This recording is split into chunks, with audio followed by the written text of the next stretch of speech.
Appreciation, we are presenting you this Eagle Scout coin in recognition of your participation in today's event. Alex's remarks are a wonderful testament to the quality of young men here today.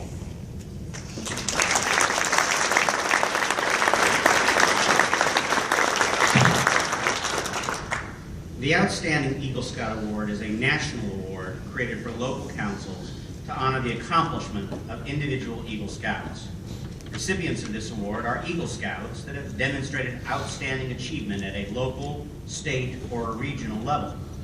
They are Eagle Scouts who are local heroes, celebrities, philanthropists, public servants, educators, or business owners who have made a positive long-term impact as cornerstones of their communities. It is my pleasure to introduce WD Boys Council's 2013 Outstanding Eagle Scout, Tom Feldman. Tom Feldman is the CEO of the Center for Health, a position that he's held for the past 5 years. Prior to that, Tom worked with Unity Point Health Methodist with oversight for their physician enterprise.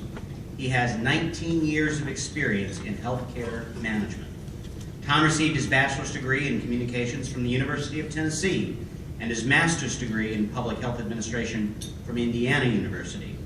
Tom is actively involved in the community, donating his time and resources to Bradley University, Easter Seals, the United Way, and of course, to the Boy Scouts.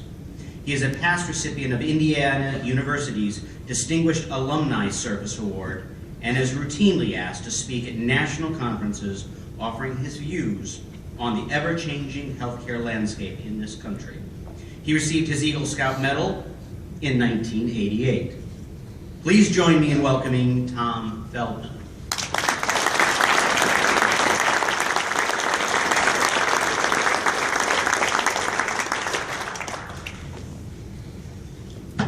Thank you very much and good morning. Thank you, Matt, for the gracious introduction. That is the way I wrote it. I appreciate that. I chose Matt's podium over Sandy's because it had a step. I can see over the top. I want to thank Jonathan Cartner and the rest of the selection committee, Dr. Dave Crawford, Matt West, Bishop McKay, who's seated at my table and has been an influence on me. Eagle Scouts, families, friends, Scout leaders, and council executives, it is a privilege to join you this morning. I want to start by telling all of you that this is my actual uniform from my scouting days. I pulled it out of the box a couple weeks ago. The good news is it still fits pretty well. The bad news, I apparently stopped growing when I was 13 years old.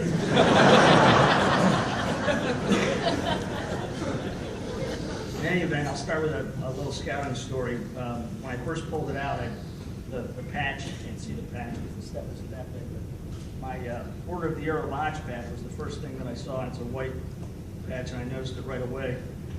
And I was the chapter chief and such, and big into the Order of the Arrow. And so one summer camp, we went to Halliburton Scout Reserve.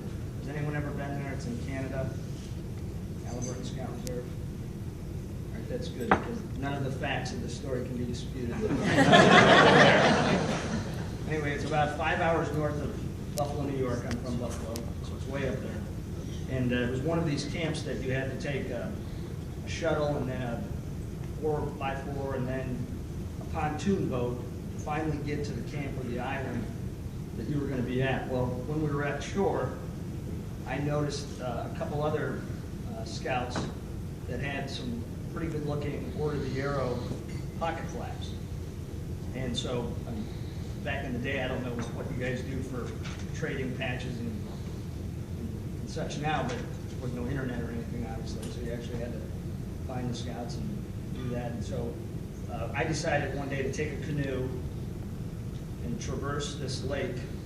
Because you've never been there, we'll call it a very, very big lake, and get one of these patches and then come back. So I went by myself and I got in the canoe and I started just trucking across this lake. And it looked pretty far, but I was just flying across it, the J-stroke going, and all by myself. Everything was great. Met up with the other troop, exchanged the patch, got back in the canoe, and as I went to try and get back to my camp, really wasn't going anywhere, and it suddenly occurred to me why it was so easy for me to get across the lake. I was now going upwind and against the current. So I tried a few more times, and I kept just blowing sideways to the right and to the left. And then I wasn't sure what to do. Of course, no cell phones, right? Technology, I'm sure, existed, but not commercially available.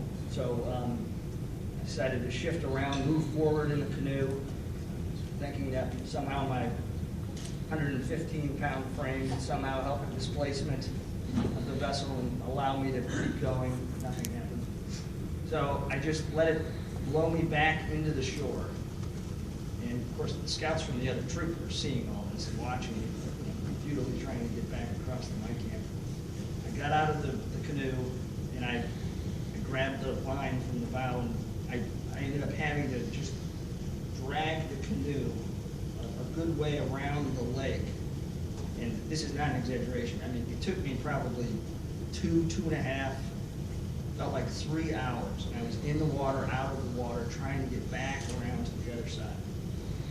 And so finally I got to a cove where I could then, current was low, and get back, covered in mud, knee down, boots are just wasted. And I get up and it's almost time to start cooking dinner, and so I get into my tent and I'm trying to get cleaned up. People were wondering where I was, I didn't tell anybody. And I go to grab the patch, and of course through all this chaos, I lost the patch. Anyway, when I grabbed my uniform out of the box, it reminded me of that story. Now on to my prepared remarks. It is truly an honor to be asked to personally acknowledge the Eagles' journey and accomplishment. I won't be spending much time on it. I think Sandy already commented on it too, but I do know that aside from Eagles in the room, many including troop leaders, parents, and others have also reached the point of finality for the young men assembled here today, and they too should feel great about the role that they've played in their achievement. The Boy Scouts have worked through a very busy past couple of years. I know that they've had more than their fair share of national attention. I want to thank the many sponsors today who continue to believe and support Scouting as an important building block for generations to come. Particularly, I want to thank my current employer, the Center for Health, ASC, for their continued support of me in my position. I want to thank OSF St. Francis and the entire ministry. And lastly, a past employer in Unity Point Health Methodist, who has continued their financial assistance of this event for many years. When I was first told of being selected as the honoree and speaker for this year's event, I honestly didn't put it together right away. They were asking me. There was a bit of an awkward pause. When I moved on, I started to think back on past keynote speakers, the likes of Gordon Honegger, Bernie Cook, and Dr. Stephen Bash, to name a few.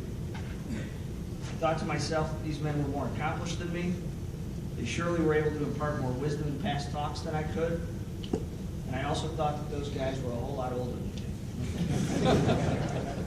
When you receive any kind of community or civic recognition, it's evident that the gray hair has finally caught up to you. It's been 25 years since my Court of Honor, and so that means none of the Eagles recognized today were alive that night or even contemplated for that matter. Maybe I am older than I realize, or I'm at least willing to admit to. And I wasn't alive or contemplated when Cal McKay got his Eagle Leader. So I noticed the date of the program. But seriously, I'm into the third decade of my professional career, so maybe there are some things that I can share that I've been able to reflect on along the way as well. I've learned a few things statistically about the Eagle Scouts. Eagles are 68% more likely to volunteer their time for an organization than the average person. Eagles are 73% more likely to attain a leadership position in their community. And Eagles are 76% more likely to vote in presidential elections.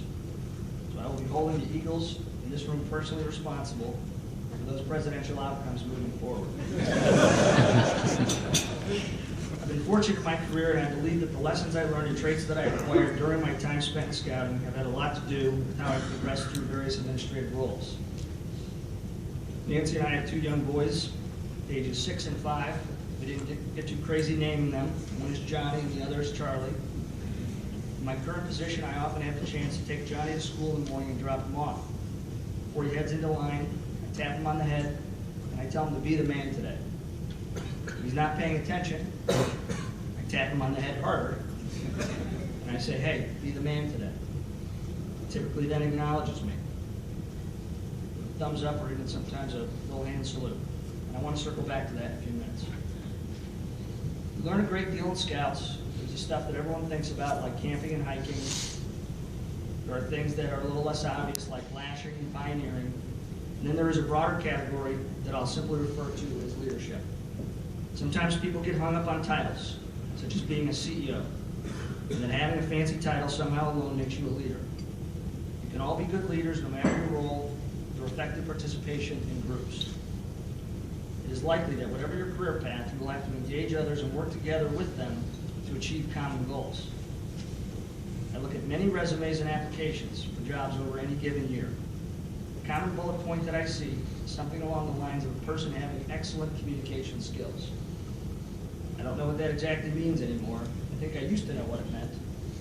Today it could mean that you just have an active Twitter account, or that you post every movie you see and recent meal that you've had on Facebook. I'll tell you that I have a Facebook account, but I have no friends. I got onto the site to see what all the commotion was some time ago, but I've opted not to even get started. So you can look me up if you want, but you can't friend me. What I look for on resumes and what I want to hear candidates talk about is their ability to work well with others as part of a team. You've learned some of that through working within your patrols and your troops, and for some of you in distinct leadership positions. But in the workforce and early in your careers, you aren't always going to get to be the patrol leader. You might not even get to be the assistant patrol leader, but I'm sure that you will be part of the team. Team members effectively working together can be as important as the titled leader of any group. I want to say that again. Team members effectively working together can be as important as the titled leader of any group. So when I mention that I tell my son to be the man today, every day, I'm telling him to work well within his classroom and with others, to work to the best of his abilities each and every day. There are plenty of days that the plan is to be the man, but it doesn't quite work out. Kind of like my canoe story from earlier. Understanding that life has its disappointments is not a bad thing. It's an opportunity to be prepared, a concept that this group should be fairly familiar with. It's also an opportunity to be prepared for that event, and even more importantly, for your recovery from it, for the next chance to make a difference the next time. Life is complicated. Your past 15 to 18 years have been interesting, I'm sure, but now the real work begins. I'm not afraid to share or tell you that for most, it's going to get harder as well. Whether you're heading to college, vocational training, or into the service, you're going to have to exercise a lot of self-discipline. You're going to have to work well with others and exhibit leadership at opportune times. You should aspire to go out each day to be the man, because you won't necessarily be able to control or anticipate when you will have the chance to excel or capitalize on your strengths.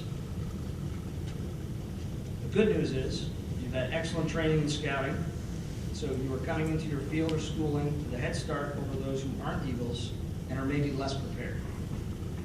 I will tell you that every time the fact that I'm an Eagle comes up in conversation, the first reaction is a little bit of disbelief.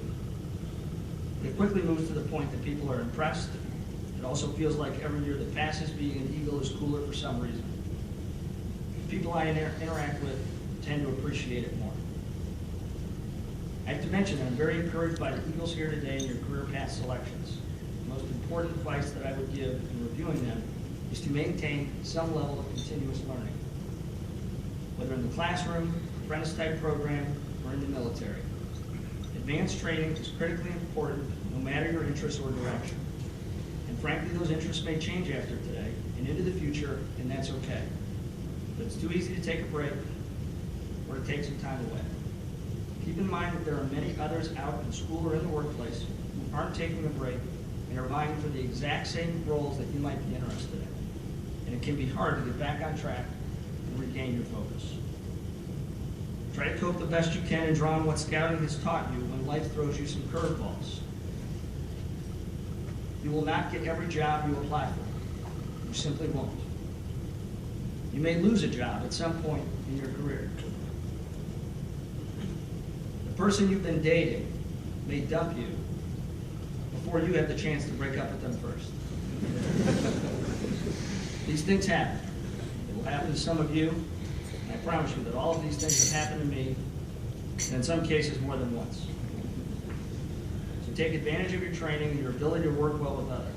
You'll have chances for advancement opportunities in any of the fields you have chosen. I know that you will be able to be a leader, whether it's actually embedded in your title or as being a valuable team player. I'm confident that this group of Eagles will have promising careers moving forward. I certainly again want to congratulate you, wish you the best of luck, and ask that each of you go out and be the man today. Thank you. Valiant. Thank you very much, Tom.